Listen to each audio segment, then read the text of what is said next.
Good morning, everyone. Welcome to the Thursday, October 5th meeting of the Agricultural Affairs Committee.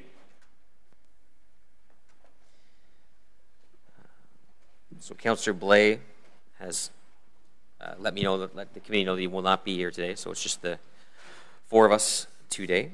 So declarations of interest, seeing none. Confirmation of minutes of the meeting of September 7th, 2017. That's carried. Thank you. So this is a public meeting to consider the proposed zoning bylaw and official plan amendments listed as items 1 to 3 and 5 on today's agenda. For the items listed above, only those who make oral submissions today or written submissions before the amendments are adopted may appeal the matter to the Ontario Municipal Board. In addition, the applicant may appeal the matter to the Ontario Municipal Board if Council does not adopt an amendment within 120 days of receipt of the application for zoning and 180 days for an official plan amendment. A comment sheet is available at the door for anyone wishing to submit written comments on these amendments. So item number 1 is a zoning bylaw amendment for part of 3179 Dunrobin Road in West Carleton, March. That Agricultural Affairs Committee recommend Council approve an amendment to zoning bylaw 2008-250 for part of 3179 Dunrobin Road for the purpose of rezoning a portion of the lands from Agricultural AG1 to Agricultural Subzone 6 AG6 to prohibit residential uses on the retained farmland as detailed in document 2. So this would be a surplus farm severance application. And 2, that the Agricultural Affairs Committee approve the consultation details section of this report. Is that item carried? Yeah. Carried, thank you. Item number 2 is a zoning bylaw amendment for part of 1156 Jenkinson Road in Rideau Goulburn. The Agricultural Affairs Committee recommend Council approve an amendment to zoning bylaw 2008-250 for part of 1156 Jenkinson Road, also known as Henderson Quarry 2, to permit mineral extraction uses and recognize additional area to be added to the Huntley Provincially Significant Wetland Boundary as detailed in document 2, and that the Agricultural Affairs Committee approve consultation details section of this report. So this is just an expansion of the existing quarry. It's already zoned mineral resource, and this will be just this application just allows it to extraction to actually occur. We have one speaker on behalf of the applicant, Tim Chatter from JL Richards. I understand, Tim, wherever you are, where'd you go? Oh, you're way back there. That if we're prepared to carry this, that you are comfortable with not speaking. All right, thank you. So on that item, carried. Thank you. Item number 3 is a zoning bylaw amendment for 5721, 5731, and 5741 Mantic Main Street. We have 2 delegations as well as a presentation. So we're going to hold that item. And a technical amendment on that one. Yes. So we'll hold that item. Item number 4 is the Municipal Boundary Roads Agreement. So this is a report that deals with the various boundary roads that the City of Ottawa has with our neighboring municipalities, that the Agricultural Affairs Committee recommend Council approve in accordance with the provisions of the Municipal Act that the City enter into Boundary Roads Agreement attached as document 1 with boundary municipalities as described in this report. 2, delegate the General Manager of the Planning, Infrastructure, and Economic Development Department with the concurrence of the General Manager of the Public Works and Environmental Services Department the authority to finalize and execute the Boundary Roads Agreement, as well as the authority to make minor revisions to the Boundary Roads Agreement. And 3, approve the Boundary Roads bylaw in the form as set out in this report and attached as document 2, and authorize the City Clerk and Solicitor in consultation with General Manager of Planning, Infrastructure, and Economic Development to forward the Boundary Roads bylaw for each boundary municipality to Council for enactment as required. So on that item, carried. Thank you. Yes? Sure. Councillor Drews, our Vice Chair. Thank you, Mr. Chair, and I just want to recognize our friend from North Dundas, Mayor Eric Duncan, that he's here in the crowd with us today, and I know we've been working very closely with you on lots of files, but I just want to recognize that you're here and you're welcome to Agricultural Affairs Committee. We're very happy to have you with us here this morning. Thank you. Thanks, Mr. Chair. Thank you, Councillor Drews, and thank you, Your Worship, for being here.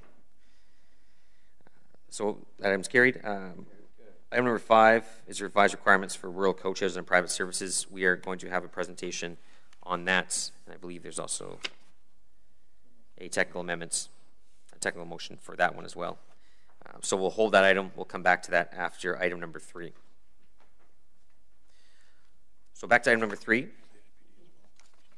Oh, yeah, sorry. And there's also information previously distributed that Committee of Adjustment Panel 3 reserve appointments.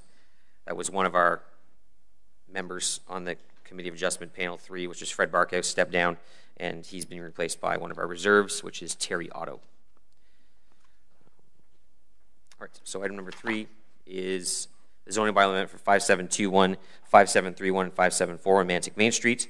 And I'll ask Jeff Ostapchuk, who is the lead planner on the file, provide a presentation on the item.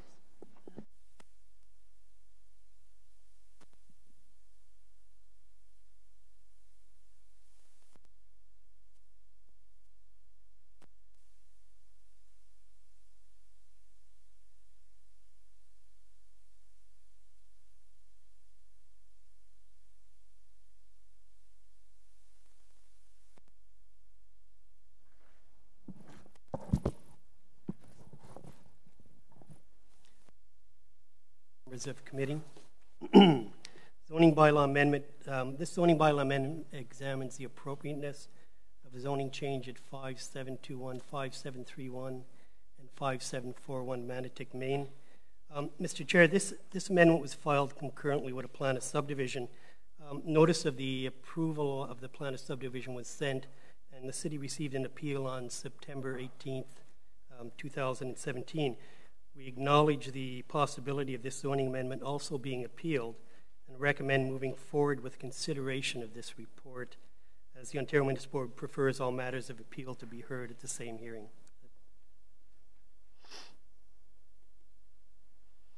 Known as the Riverwalk subdivision, the site is located in the village of Manotick on the east side of Manotick, Maine, north of Kelly Marie Drive. The purpose of this zoning amendment is to facilitate the development of a draft plan of subdivision. The subdivision proposes to develop the site to accommodate 37 single detached dwellings, including 5 waterfront lots along the Rideau River, and the 45 bungalow townhouses and a park block. The site is currently zoned village residential, first density. This zoning amendment addresses the proposed mix of residential uses and requested exceptions to the provisions. This amendment will also take into account an existing single-family dwelling. In recognition to the Island View residents and the commitment to locate detached dwellings along the northern part of the site, the area proposed to be rezoned will be to V1A. This zoning category limits the uses to detached dwellings. Further, an exception to the provisions will also be provided for an increase in the rear yard setback, providing a greater separation distance between the existing and proposed dwellings. As for the existing dwelling, it will be zoned V1A with an exception. The exception is required to address or to adjust the provisions to recognize what already exists. The remainder of the development envelope is to be zoned V3B with an exception. This zone will provide for a mix of residential uses, while the exception to the provisions provides for flexibility in the building style. It is anticipated that the range of mixed uses is likely to include townhouse bungalows and detached dwellings. And finally, an O1 zone will be introduced in recognition of the park block and also on public and private lands within 30 meters of the Rideau River. This final slide details the zoning amendment with the exceptions highlighted in red. Mr. Chair, this zoning amendment has been examined pursuant to the provisions of the official plan and the Manotick secondary plan. The zoning meets the prescribed mixed and percentage of residential units and minimum density targets as set out in the Manotick secondary plan. Thank you. That ends my presentation. Thank you very much. So before we do any questions to staff, we'll go straight to public delegations. Our first speaker on this item is a Mr. Jim Gascoigne. So, Mr. Gascoigne, if you'd like to come up.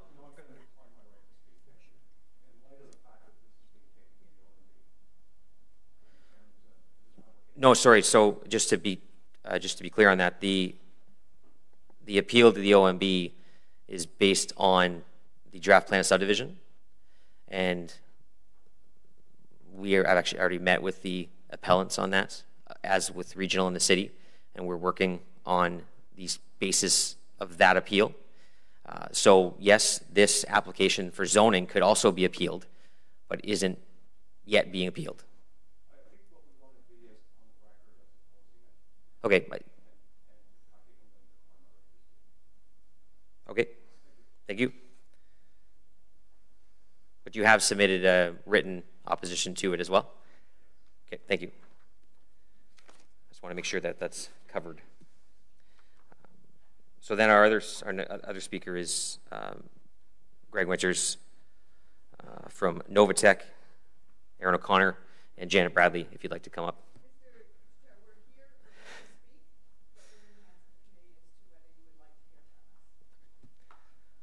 All right, it's likely not necessary.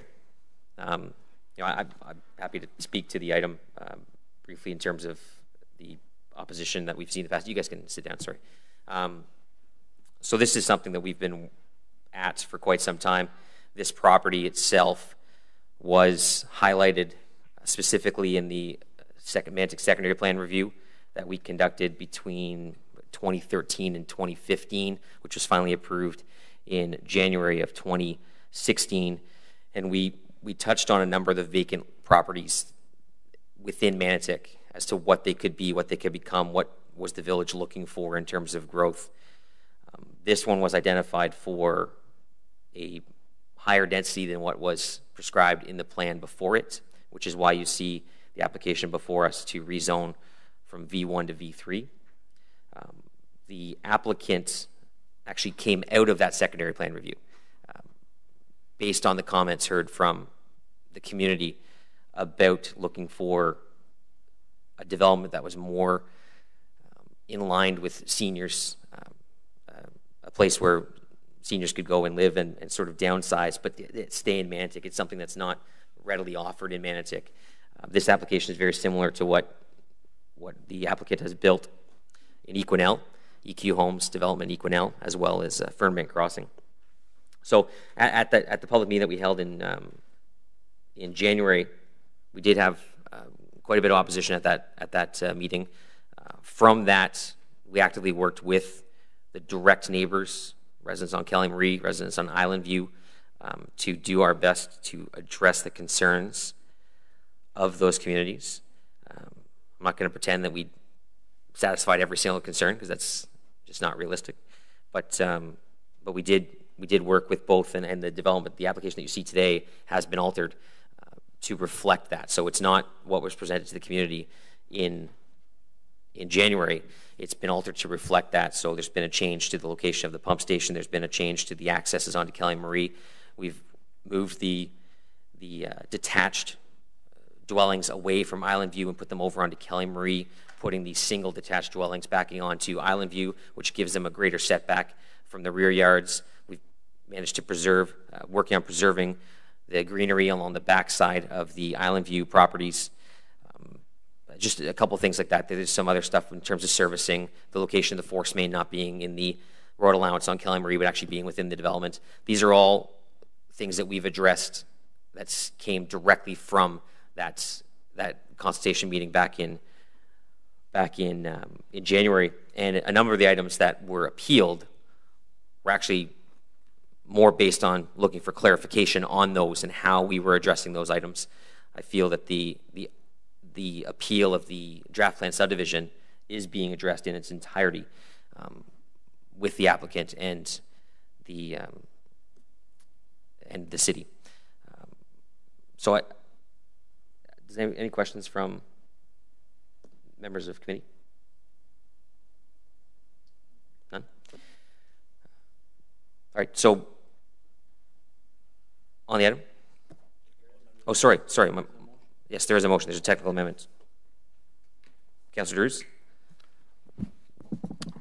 Thank you, Mr. Chair. And through you, that whereas report ACS 2017-PIE-PS0103 recommends approval of zoning bylaw amendments to Permit Village Residential Plan of Subdivision, and whereas the Manotick Secondary Plan has minimum and maximum density policy based on calculations using gross hectares of the entire site, and whereas the proposed V3B subzone has no maximum density provision and the proposed V1A exception zones have no density provisions, and whereas to provide consistency between the Manotick Secondary Plan and the proposed zoning provisions should be introduced to reflect the minimum and maximum gross hectare density policy of the Manotick Secondary Plan.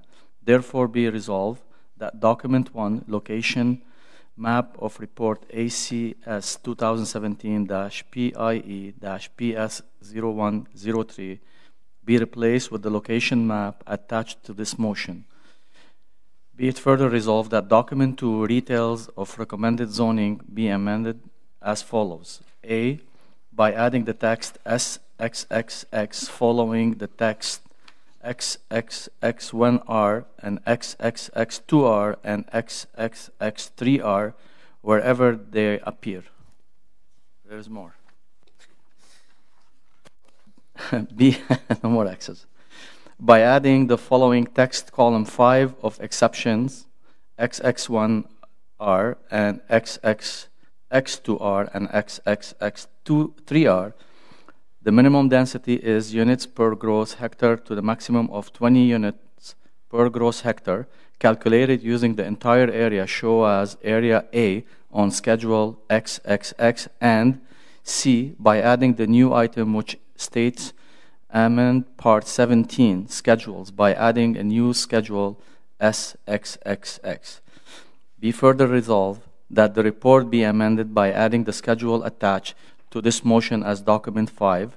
Be it further resolved that pursuant to the Planning Act, subsection 3417, no further notice be given. Thank you.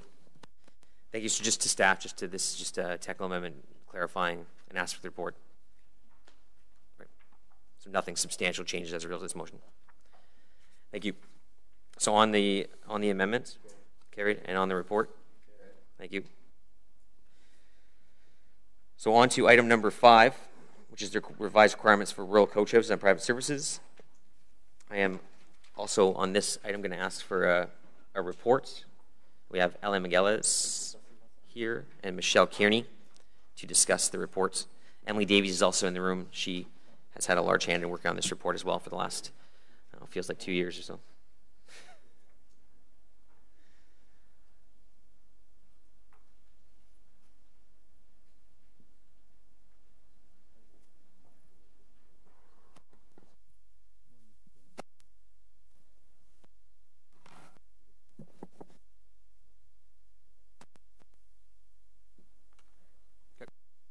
So, good morning, Mr. Chairman, members of committee. My name is Alain Migueles. I'm joined by my colleague, Michelle Kearney, to present that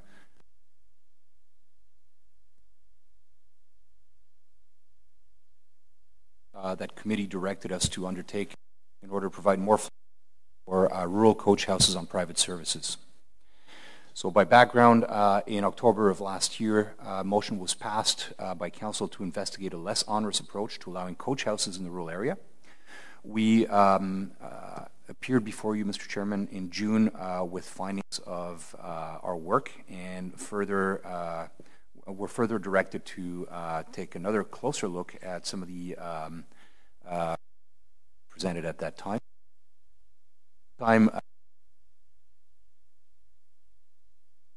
Proposing, so that we were able to receive feedback.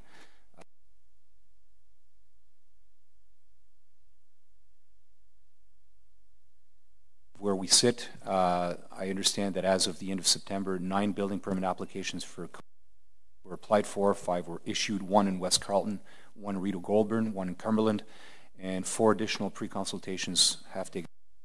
So there is mounting interest in coach houses. Mr. Chairman, give further flexibility to people who live in the rural area and have properties that are on private services to be able to do coach houses as of right. We have proposed modifications to the official plan, to the zoning bylaw and site plan bylaw.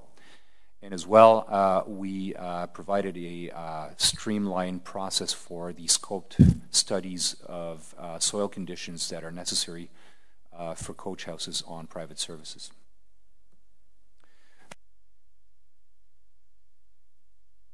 I think my mic is cutting in and out. Hope you can hear me, but we are adjusting an existing policy for properties in Carlsbad Springs to be able to connect coach houses to the trickle feed system. In the official plan as well, the zero is removed from the policy, and instead we are thank you, Mr. Chairman. So instead we are including language that refers to a lot being of sufficient dimension to be able to sustain private services. We are removing the site plan control requirement for any lot that is on municipal water services or smaller than 0.65 hectares, and we are creating a policy that will guide future minor variances applications to lower the zoning bylaw minimum. So the zoning bylaw minimum is modifying the minimum lot size as of right from 0.8 hectares, which is 2 acres, to 0.65. And we've included, and Councillor Blaise not here today, but this was in his ward, site-specific provision to allow for a coach house at 4689 Anderson Road. And finally, for the site plan control bylaw, we're removing the requirement for site plan control on lots that are smaller than 0.65. And the reason for that is that if you're going below 0.65, then we have a process in front of the Committee of Adjustment through which we can undertake the hydrogeological scoped study. And we also remove the application of site plan control for rural lots that have a connection to a municipal water system. So we are streamlining that process and removing fees and red tape on that front. And in terms of the hydrogeological study, we are recommending that committee receive the terms of reference, which will guide applicants when a hydro-G study is required. And that's applicable to lots that are greater than 0.65 hectares. It will be applicable in areas where there are no municipal services. And we're revising the booklet called How to Build a Coach House in Ottawa to reflect these changes, which will be available for download on the website. Mr. Chairman, that concludes our summary.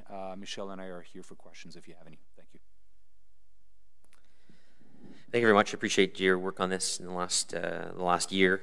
I know we had originally discussed this October of 2016, and then requested staff kind of revisit the subject over the course of the last several months leading to this. So questions? I know Councillor Chantieri had some questions. Thank you, Mr. Chair, and thank you, Alain, for your presentation. And we see we came a long way from where we started. I'd like you to tell us here the benefit of having coach house versus having a granny suite. You know, we have policy, you can build a granny. Can you tell me the different requirement between the two? Mr. Chairman, the advantage of a coach house is that it provides for a secondary dwelling where the people who will live in that secondary dwelling have their own four walls. It's a different setup than having a basement apartment or having a second unit within your house. So really this provision opens up possibilities for people who want a different type of arrangement on the same property and allows for, in a lot of cases, multi-generational arrangements on the same lot. That's what we see as the fundamental advantage. It opens up possibilities and choice in terms of dwellings. Well, I'm glad you mentioned it. It will open and give the resident is an opportunity here. So, but in order to be able to achieve that, we need to somehow make it a little bit affordable and more or less be able to do it, because what we are facing, and I know you heard there's a few applications and they're on hold to see what will happen after today's meeting.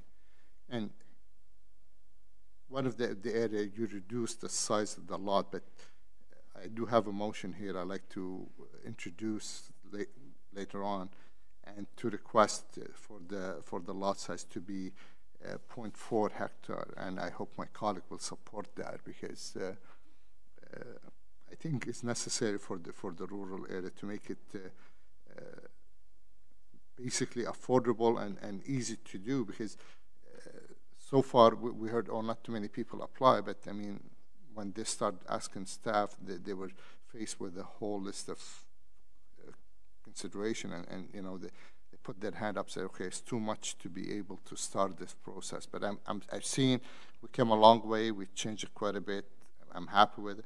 But one of the area we were asked, and I don't know if some, or maybe Tim Mark can help us with this, about the development charge for coach houses. We've been asked by some of our residents, especially the area in Transit B where we don't have transit, why do we have to pay transit on a development charge if it's a coach house? Just a question, trying to understand it. Why? Your mic's not coming on. We have to borrow one. Sorry, those mics from Napin's day, so. Heritage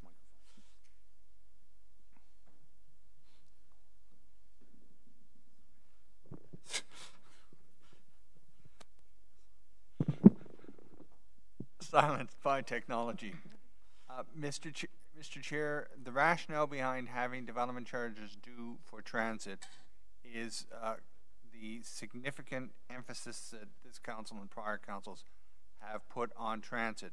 And so there are several exemptions within the bylaw, which used to be complete exemptions, but with the enactment of the bylaw in 2014, they were required to pay development charges for transit purposes. And so that it is because of that significant emphasis that many types of development that were exempt before are now being required to pay the transit component. It sticks in my mind, and I'll verify this for council, that there is an amendment to the Development Charges Act, either in place or forthcoming, that will remove any development charges from coach houses, but I need to confirm that for you, Mr. Chair. Yeah, we heard the same thing from Mr. Baker. I checked with him before. You're right, but I'm just trying to bear with me, Alain. I'm trying to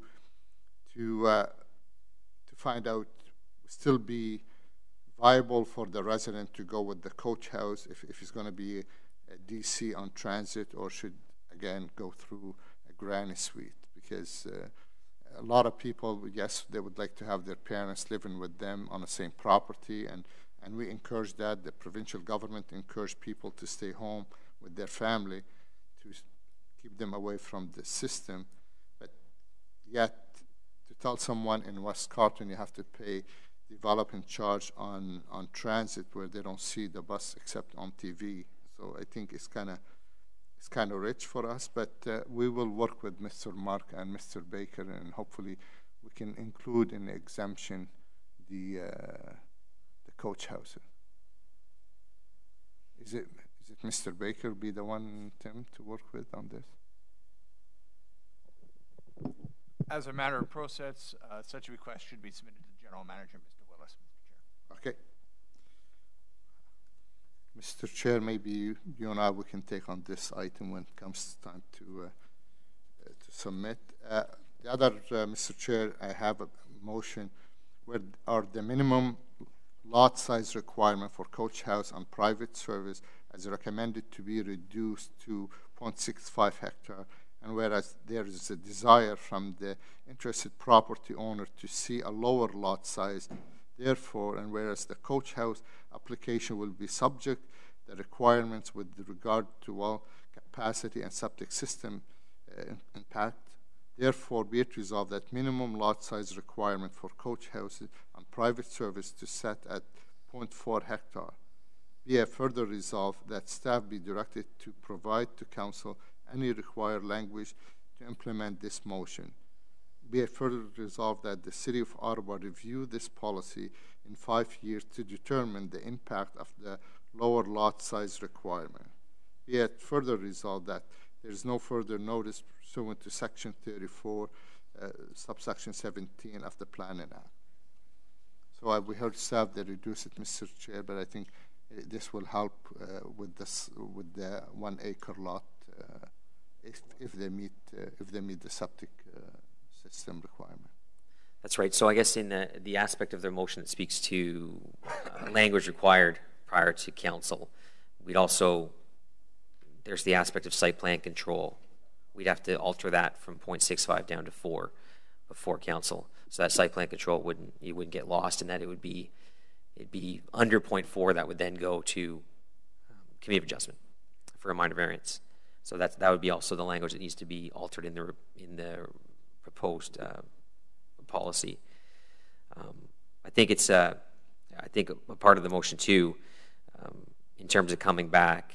I know there are concerns from a policy perspective. I know the official plan policy, the provincial policy statement speaks to lot sizes when it comes to servicing. I know the 0.4 falls below that. So taking the time, I don't know how many we're going to get of these. I mean, we've seen that we have these applications. None of these are obviously in the threshold that we're talking about. So between 0.4 and 0.65, how many applications we'll see in a year? Probably not a lot. I know you're likely coming back to us, and speaking to Emily, you're coming back to us for a status update on this in a year as to how things have transgressed. This motion requests that you come back in 5 years on that specific one.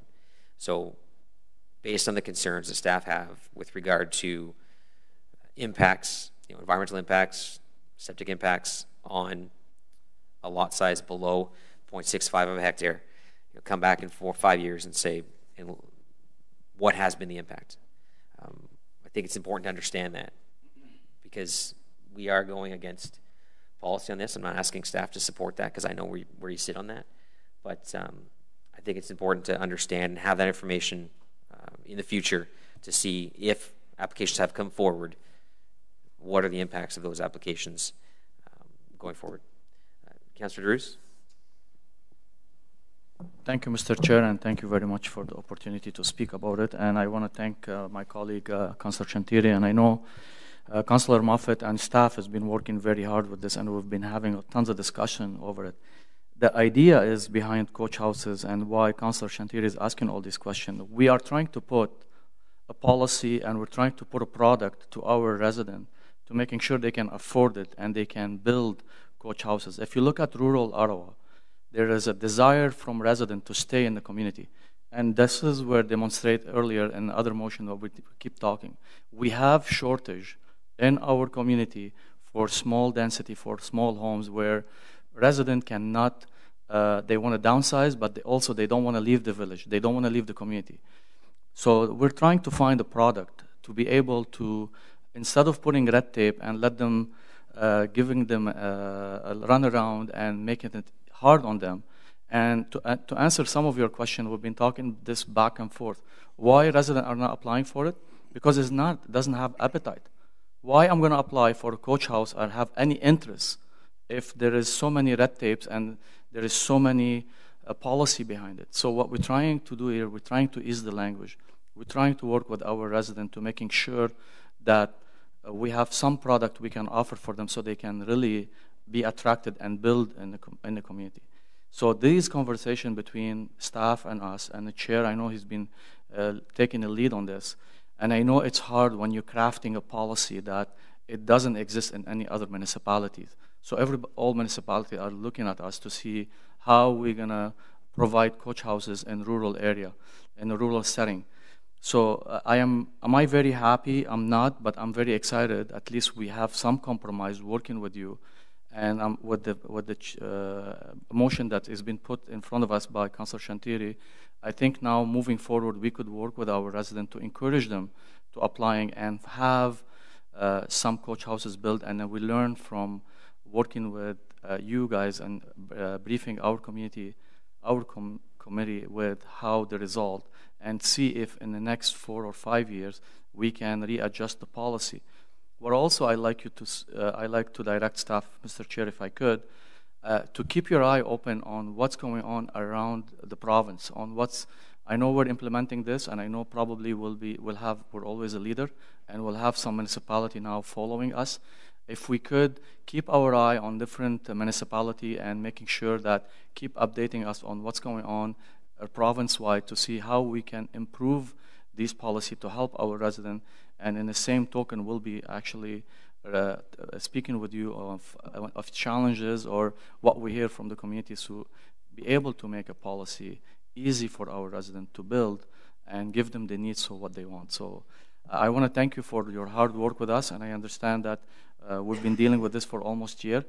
I'm satisfied with it at this point, but and I will be supporting this motion, but I appreciate if you keep updating us on what's going on in the province. Thank you, Mr. Chair. Thank you. Yeah, it would probably be wise when you come back for your report a year from now to include other municipalities. I know as of right now, it's really us. Like I said, we have discussed, I mentioned it like a year ago, or not a year ago, I mentioned it about 4 months ago. Innisfil has a policy that does speak to private services, but they only spend, I don't know, less than a Twitter amount of characters actually referring to coach houses and private services. They just punt it to provincial policy, which may or may not exist. So I'm not really sure how they're handling that, but it lacks clarity. I was trying to look to them for guidance as to how we're handling it. Figured maybe they were doing something that was clear and easy, but it seems that they're not.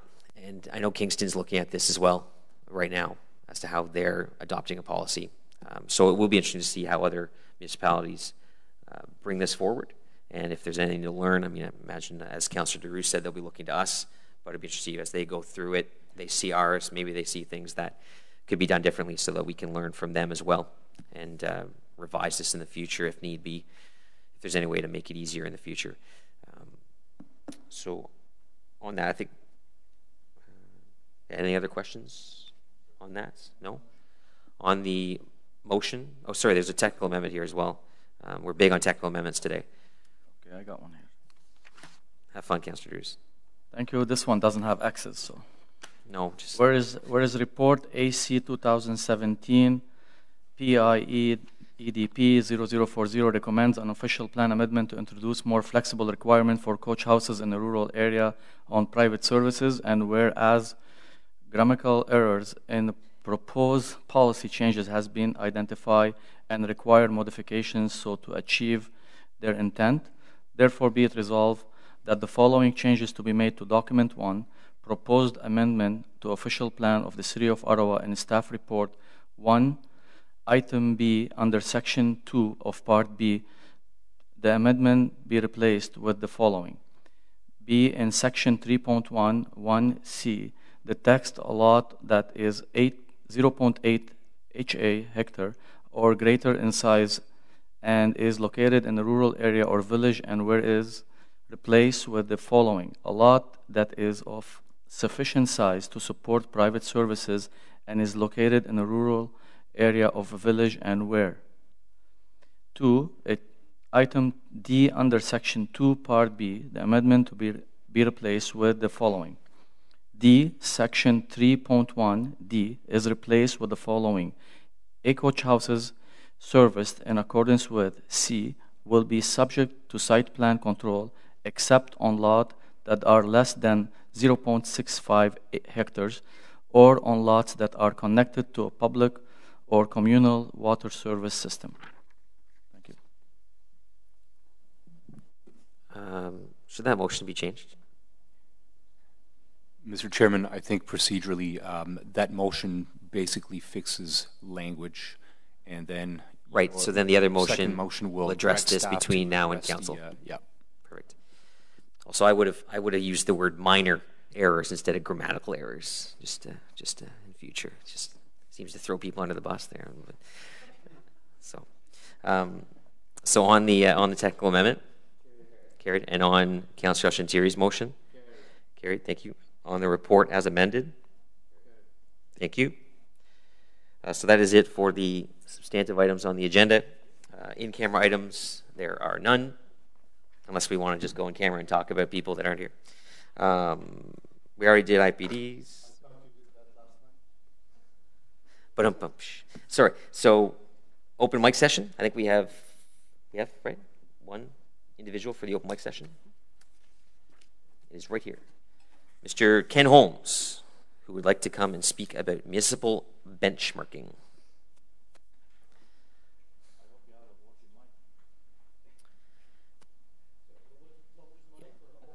Make sure it's...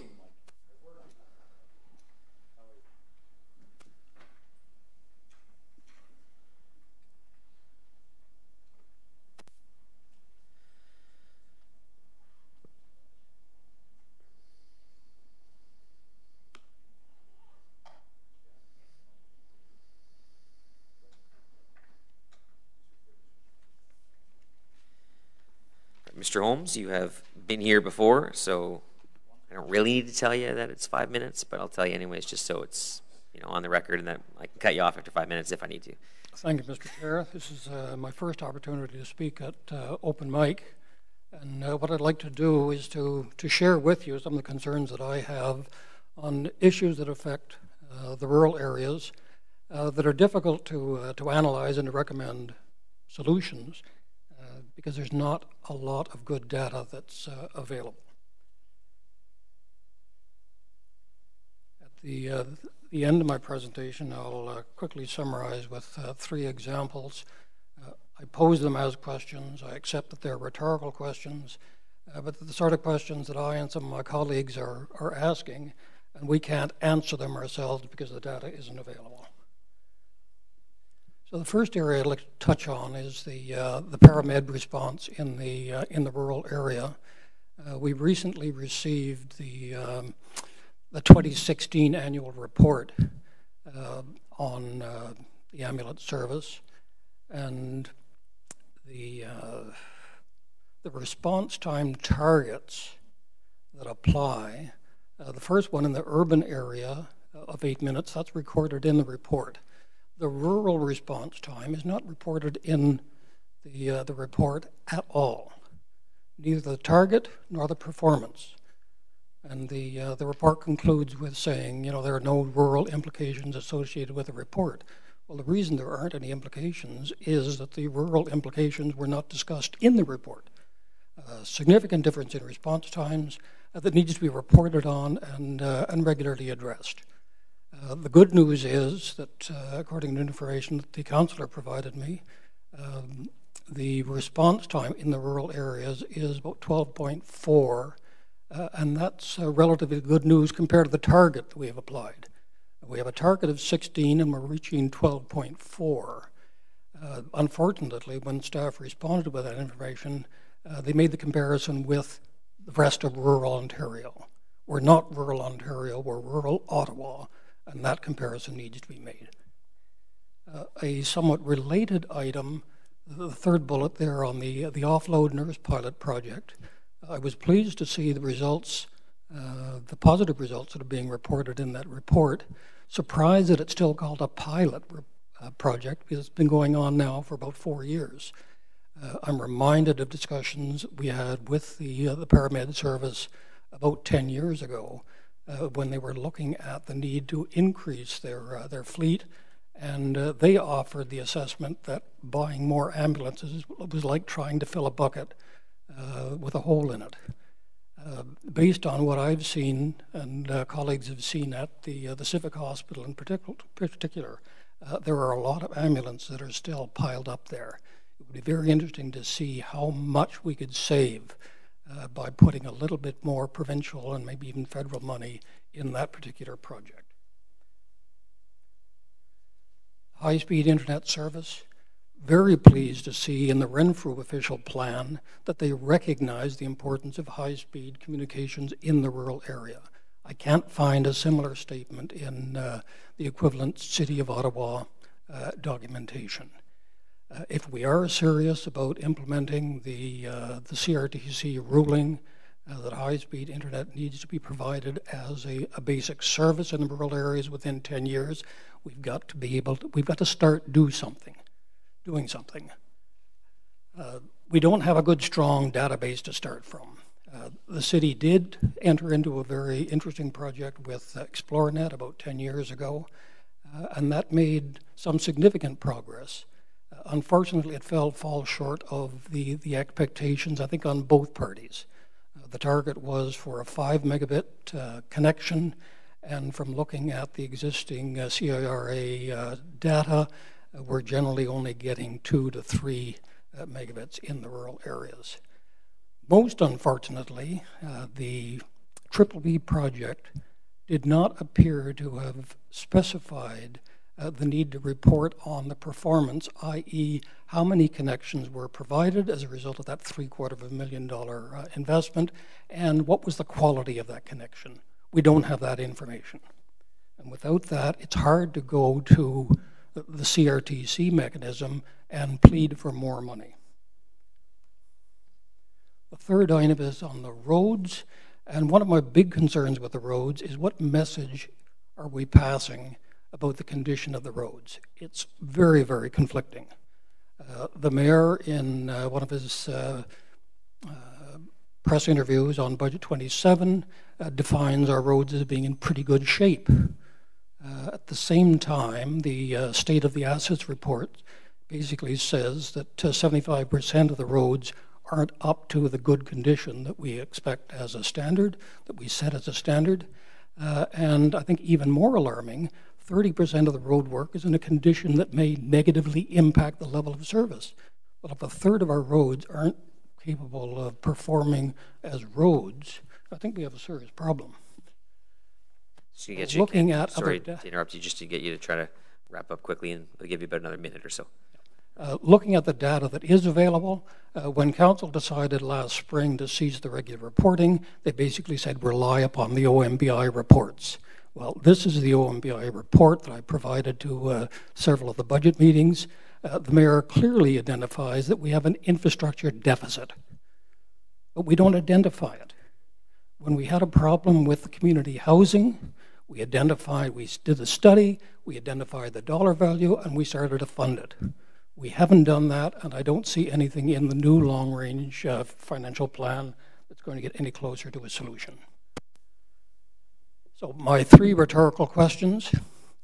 We are doing reasonably well in the rural area in terms of response times, but it's still 50% higher or longer than the urban response time. We should be looking at what it would cost to increase or to decrease the response time in the rural areas. The second item on high-speed internet, we've got a lot of competition across the country for that $750 million that CRTC identified. Ottawa is known by the rest of the country as Fat Cat City. We're going to have a hard time convincing them that there is, in fact, a high-speed internet desert out here in the rural areas. We've got to start getting our numbers together. And the last item is my perennial question. The Get Well program for the roads needs to be identified, needs to be quantified, and needs to be prioritized, and we need common numbers that we can all agree to in order to do that. Thank you, Mr. Chair. Thank you. I likely need to go on the first one.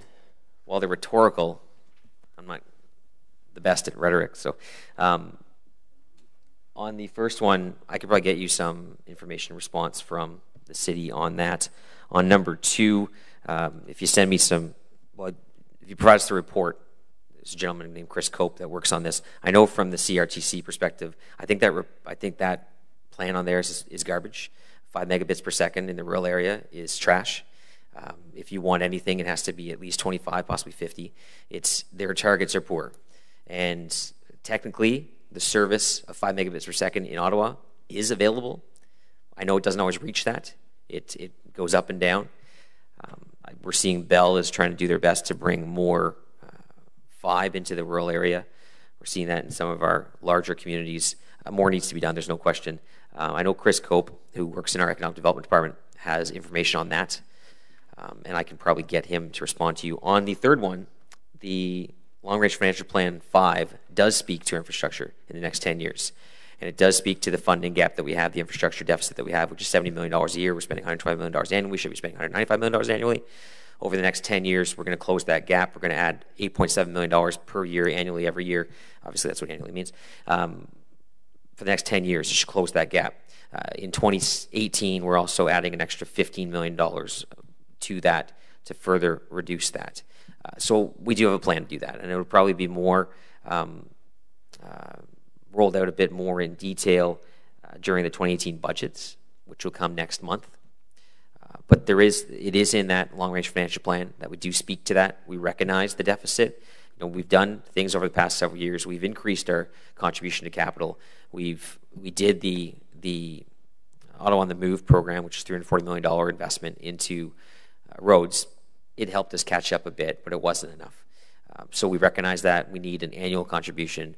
We need dedicated operating dollars toward that every year in the budget, and we're putting that, we're building that into the bottom line in 2018 and every year for the next 10 years up to 2027. By 2027, we will have projected to fill that gap. Would you That's give me the opportunity for a response? Technically, no, but Councillor DeRuz has something to say. Thank you, Ken, for coming here this morning and addressing some of the issue. But I do assure you, there is on a paramedic issue that we've been talking about it in the last 3 years. Councillor Shantiri, myself, and the chair, Eric, Councillor Moffat, we've been really working closely with our paramedic, because paramedic is a necessary service, and this is a core service that we should provide to our residents. I live in a rural area myself, and it's hard on me to see if we're really not responding, especially for when we have a CTAS-1 and we have a heart attack or stroke or something. But I'm not sure if you realize, and I don't have the number, I wish I have them here, but in the last 3 years, we did, in an emergency, we pulled 12, we added 12 FTE paramedic, and these are not to replace people that retire or people are getting to maternity leave. These are 12 new FTE.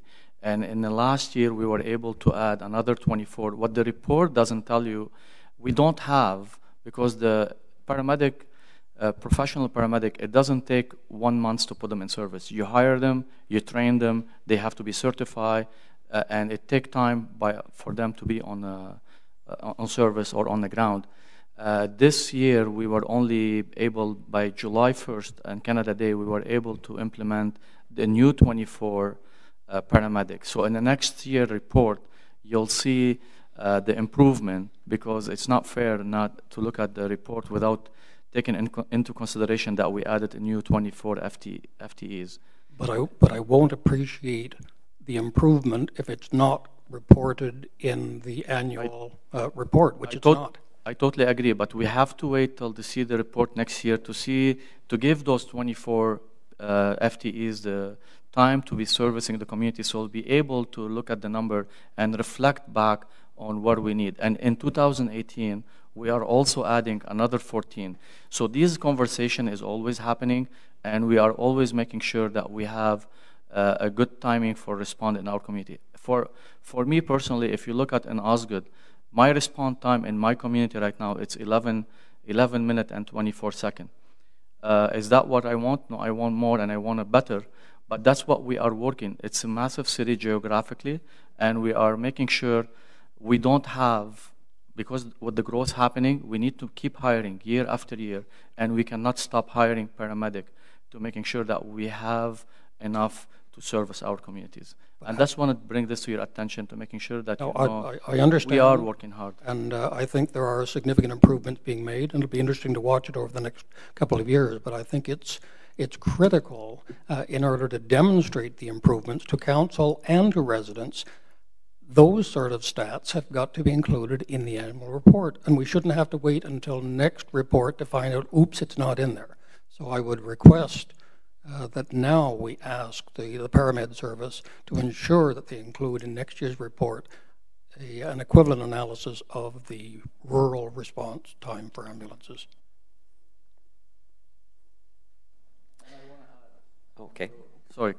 And I want to echo Councillor Moffat. We've been working very hard in this term of council to add some more money for a rural road. And you see in the past, we did pull some money for extra road improvement. And yes, we have a long-range financial plan in the next 10 years to close that gap. And I'm a very simple soldier, and I have difficulty after having read both the long-range financial plan and the State of the Assets report. I do not have a lot of confidence that we have adequately identified the shortfall, and I have not seen anything that indicates there's something that sounds like a plan.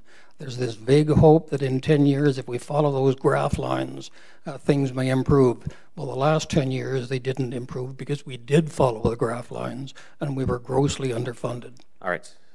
Thank you. Yes, Councillor Hubley. Yep, good. You're good. Stop pressing it. Press it one more time. I got to lend you my Let go. mic. And now talk. Great.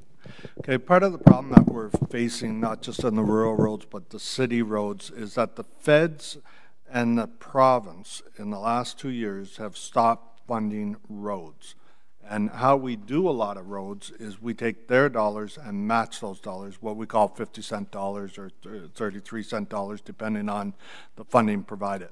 It's the new federal government does not support roads. It supports transit. We can get money for adding bus stops and sidewalks and bike lanes. That's why you see in this this current year, I believe Councillor Blais put $5 million in bike lanes into the Cumberland ward.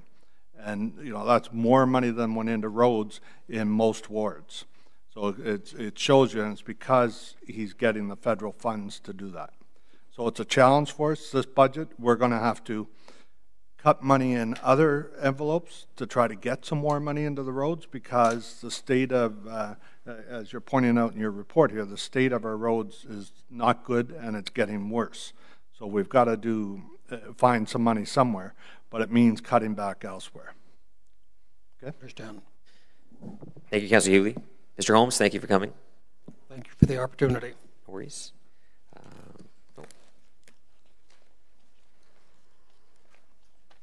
So that is it for the open mic session. Notice of motion, none.